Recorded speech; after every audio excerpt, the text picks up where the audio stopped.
सबको नमस्ते।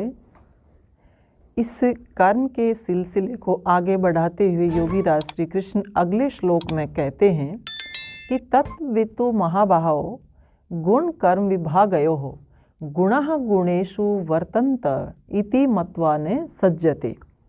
इसके माध्यम से योगी राज श्री कृष्ण कहते हैं कि हे महाबाहो, हे बड़ी भुजाओं वाले अर्जुन, जो व्यक्ति तत्वों को जानने वाला है, यानी जो आत्मविद है, जिसने अपने स्वरूप को जान लिया है और जिसने गुण और कर्म के भेद को अच्छे से समझ लिया है, वो यह जानता है कि अंतःकरण में जो ये सत्वगुण, रजोगुण, तमोगुण अंदर विद्यमान हैं, उन्हीं वही गुण जो है बार बार गुणों से ही गुणों में रमे जा रहे हैं, गुणों से ही गुणों में वर्ते जा रहे हैं। इसमें मेरा कोई योगदान नहीं है। तो उससे क्या होता है कि वो फिर कर्म में आसक्त नहीं होता, उसके फल में आसक्त नहीं होता। अब हमारे अंदर जिस व्यक्ति का जैसा स्वभाव होता है, वो इसी प्रकार से बाहर के विषयों से वो प्रभावित होता है।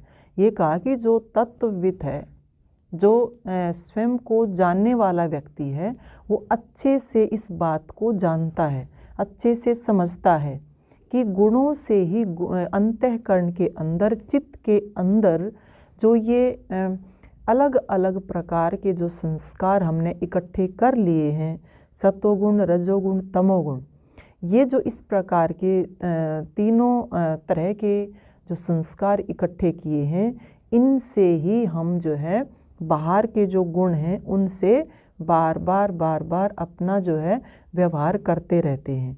तो ये पता है, जब वो व्यक्ति अपने आप को समता में स्थापित कर लेता है, वो देखता है कि हाँ, अब कैसी तरंग उठी है, सत्वगुण से मिल रहा है, रजोगुण से मिलता है, तमोगुण से मिलता है।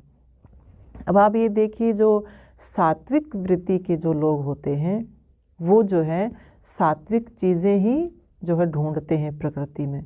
अब ये पता है कि जो शांत रहता है जो व्यक्ति, उसको सात्विक कहते हैं कि ये सात्विक वृत्ति का आदमी, इसका स्वभाव जो है सात्विक है।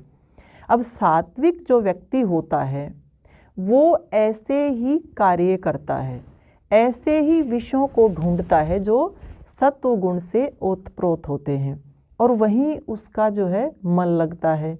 राजसिक वृत्ति के जो लोग होते हैं, बहुत ज़्यादा चंचल होते हैं, उनके अंदर राग द्वेष का भाव काम करता है।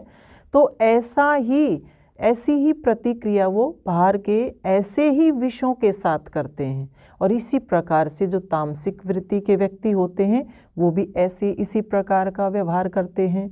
तो जब ये प्रतिक्रिया अंदर होती है, तो उस प्रतिक्रिया को कि जैसा विषय बाहर दिखता है और जैसा उसका गुण है, इसी प्रकार से जो है वो अपने सारे क्रियाकलाप करता है। तो जो तत्वविद व्यक्ति, विवेकी व्यक्ति जो होता है, वो सारे अंदर के युद्ध को, अंदर के क्रियाकलाप को बहुत अच्छे से समझ लेता है और ये जान लेता है कि ये अंतःकरण, ये चित्त अलग है, जिसके ऊपर, जो चित्त के ऊपर ये इतने सारे जो संस्कारों की श्रृंखला बन रही है, विचारों की श्रृंखला बन रही है, ये अलग है और मैं अलग हूँ। तो जब व्यक्ति ऐसे अपने स्वरूप को जान लेता है, तो अलग से ये देख लेता है कि हाँ, ये जो गुण हैं, गुण ही गुणों में वर्त रहे हैं। तो वो धीरे धीरे जो है फिर अपने उन गुणों से प्रभावित होना छोड़ देता है, और फिर जो है वो अपने इस निष्कामता को अच्छे से समझने लगता है कि कामनाएं कहाँ पैदा हो रही हैं, क्यों पैदा हो रही हैं, वो इस रहस्य को अच्छे से समझने लगता है। इन्हीं शुभकामनाओं के साथ आप सबका धन्यवाद। सबको नमस्ते।